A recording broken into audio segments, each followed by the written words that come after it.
It's Philip from Pacific Coast Yacht Sales. I want to do another quick video for you of the engine room compartment on this 3870 Bayliner motor yacht running a pair of 175 Hino diesels in it.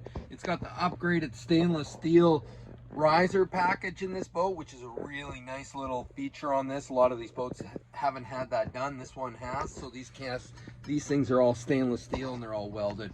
Nicely done. So a quick look at the engine room compartment. It's nice and clean. It's got your electrical panel right there. It's got a true charge 40 amp charger there. The batteries are in those boxes right where I'm pointing at, and it rarely point my fingers. There's the starboard engine over on that far side there. Hopefully you can see it. Oh, look at the sea strainer all nicely done up. This boat's sitting in fresh water. The boat's ready to go. Another nice feature on this boat is it has prop pocket extensions on it, so it gives it better performance also. So we're going to do a quick startup video on this boat for you so you can see what it's like when it fires up from a cold start. Pacific Coast Yacht Sales, 30 years in business. Give Christie a call, 604-317-3847. She'll help you out on this one. Thanks for watching.